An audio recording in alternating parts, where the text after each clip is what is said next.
امروز 3 апрел است و شما برنامه خبری رادیو آزادی را تماشا دارید. در 15 دقیقه دیگر من شعله گلخواجه با شما خواهم بود و این موضوعها را امروز داریم. حیاتی مرا سوزاندند. امید حکایتوف ادعا دارد که تحت شکنجه 2 میلیسا در دوشنبه قرار گرفته است. دیروز ما را میکنم فقط کسی دیگر نمیکنم. ما باید چی میفهمم بیاد پرکرور داده این بیا که کورا بینه.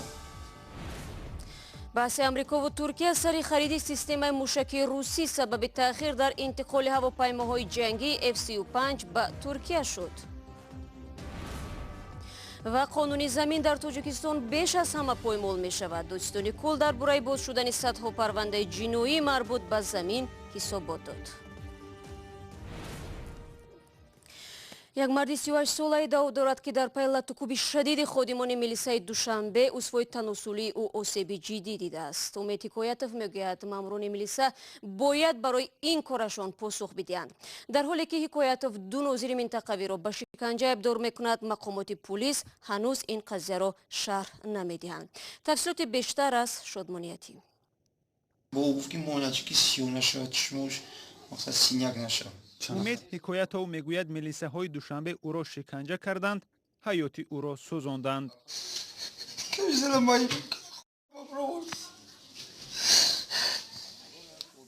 با نقل امید او را 31 مرد کارمندان پلیس ناحیه فردوسی که سرخوش بود برای در کوچه پیشاب کردن به اداره پلیس برده لطو کوب کردند.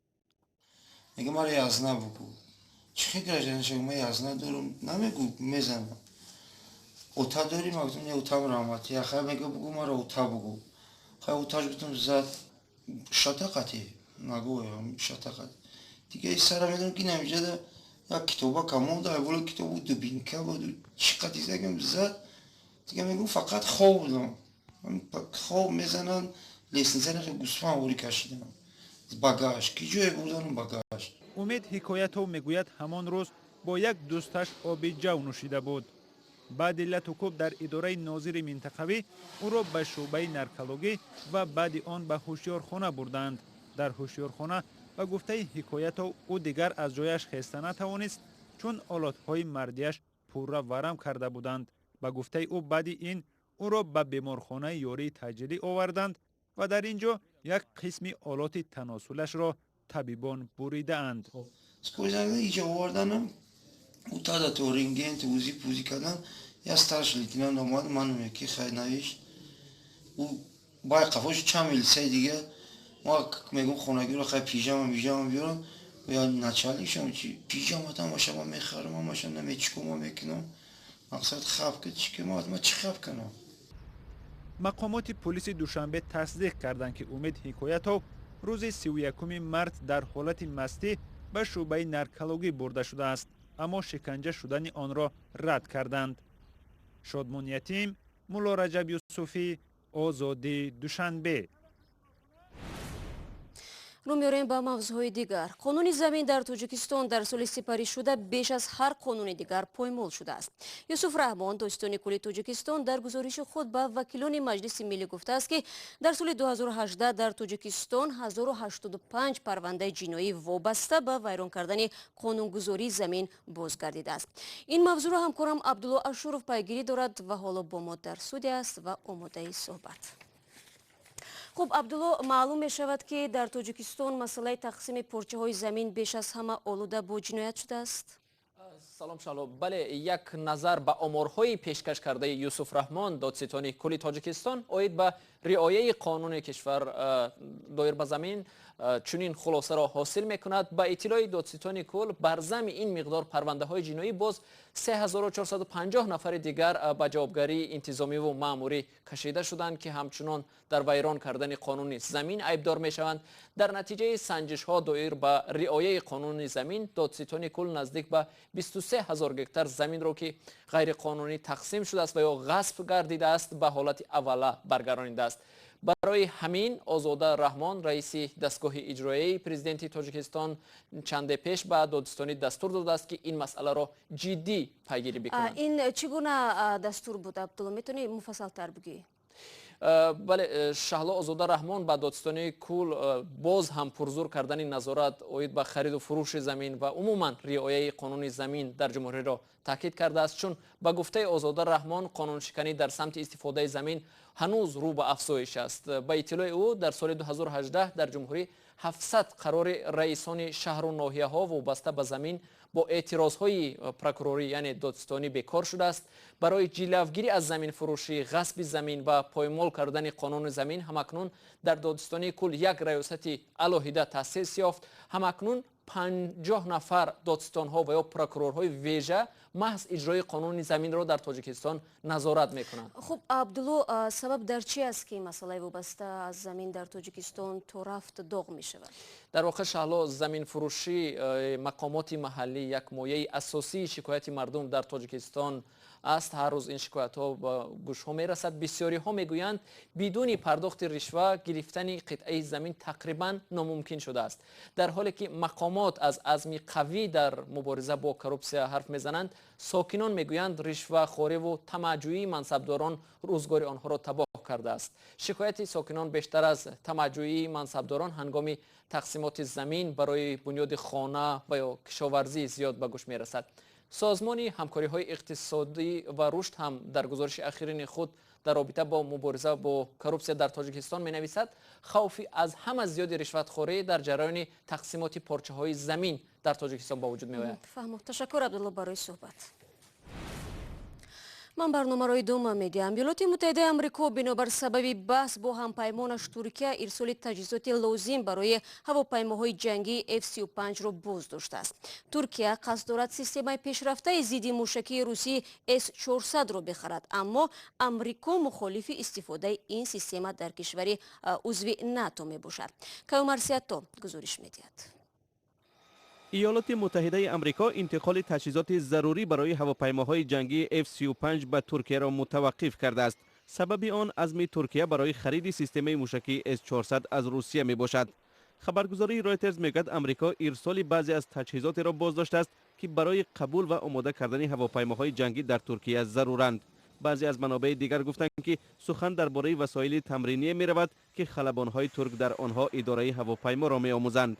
ایالات متحده بر رهبران ترکیه گفته است سیستم موشکی روسی امنیت هواپیمای پیشرفته آنها را زیر خطر می‌گذارد، چون به گفته متخصصان سیستم روسی به تدریج سیر ناعیان ماندن هواپیمای آمریکا را می‌آموزد.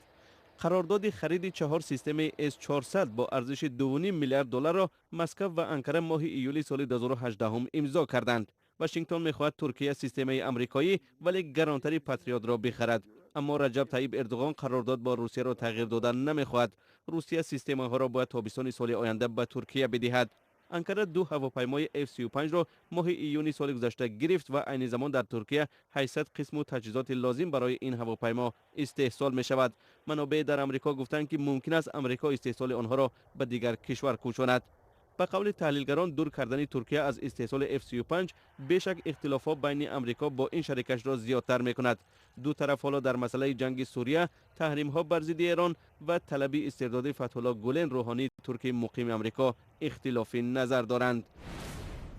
برمیگردیم به تاجیکستان. در دوشنبه برای نخستین بار زنان نجات بخش از تاجیکستان و افغانستان امکان پیدا کردند که از متخصصان بریتانیایی درس بگیرند. به باور متخصصان خارجی زنان این دو کشور در قیاس با همکاران مرد خود تجربه و ملکه کمتر دارند. سببش نیز در برخورد نادرستی جنسی بوده است. همکاران ما از تلویزیون نستایش وریمیا در یکی از این درس‌های آموزشی شرکت داشتند. شیوه درستی بستن تناب و امین داشتن خود و نجات آدمان را اشتراکداران دوره آموزشی از تاجیکستان و افغانستان خوب می‌دانند. این زنان نجات بخش تجربه دیده در ده‌ها عملیات شرکت داشتند، ولی با وجود این میگویند اندوختن تجربه از همکسبان سودمند است. برای همین هر یک آنها به درس‌ها جدی مناسبت می‌کنند.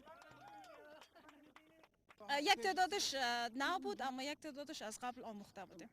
طرز درست بستنی بندها در وقت دادن یاری عملی و گذراندن کارهای نجادی کفتکوی و کوشش میکنیم که طور اساسی یاد بگیریم و در کشور خود رفته به همکارای خود یاد بدیم. زنان در تاجیکستان و افغانستان همگی چند سال پیش به صف نجات بخشان پیوستند. متخصصان از بریتانیا میگویند بنابر جای داشتن تصورات نادرست در این کشورها زنان نجات بخش را جدی قبول نمی کنند و چنین مناسبت می تواند پیامدهای ناخوب داشته باشد. این دوره آموزشی فراگیر اطلاعات است که زنان نجات بخش امکان آموختن آن را از همکسبانشان در وطن نداشتند. سببی در اینجا حضور داشتن ما این است که زنان نجات بخش از طرف مربیان مرد معلومات کافی دریافت نمی کنند. ما برای آن آمدیم که برای آنها ملکه های ضروری را یاد دهیم. سفربر نکردن زنها در کارهای نجات بخشی شرم‌آور است. زنان آتش نشان و نجات بخش فایده بزرگ می‌آورند. هر چیزی را که درس می‌دهیم آنها خیلی زود از خود می‌کنند. ما با شاگردانمان می‌فخریم. در دوره آموزشی نه تنها استفاده تجهیزات بی‌خطری بلکه فعالیت در شرایط مختلف تمرین کرده می‌شود.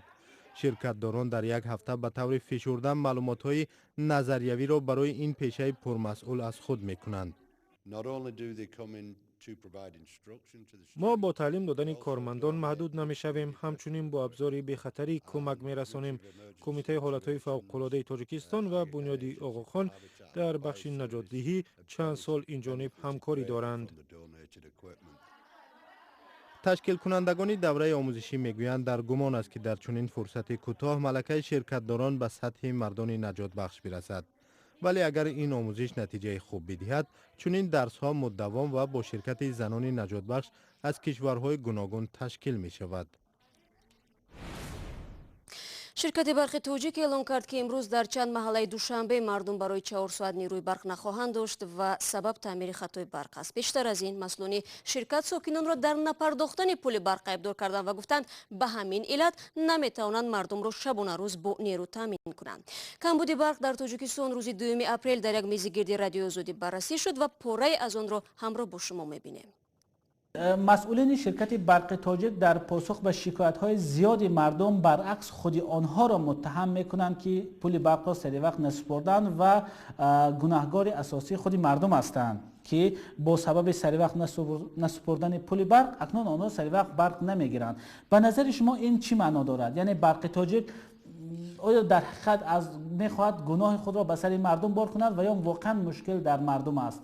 این شرکت و منیجمنت فعلی این شرکت که نه به قانون اساسی تاجیکستان احترام میگذارند، نه به قرارهای حکومت و نه به پرزیدنت جمهوری تاجیکستان و سببی بستود رادیوی آزادی حاضر نشدنشان نیز همین است که به مردم کشوری خود احترام ندارند.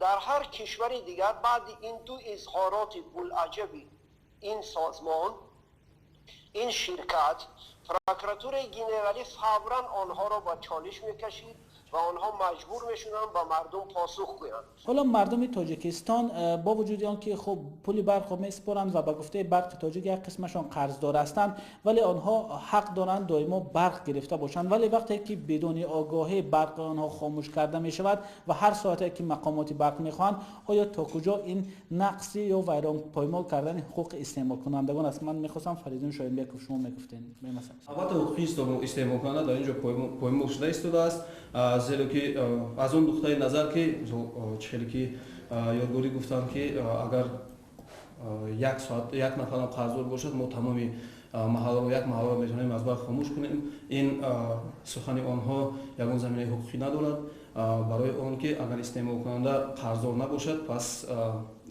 مناسبت بین برق تاجیک و مناسبت بین استعمال کننده مناسبت حقوقی رجعنی بوده.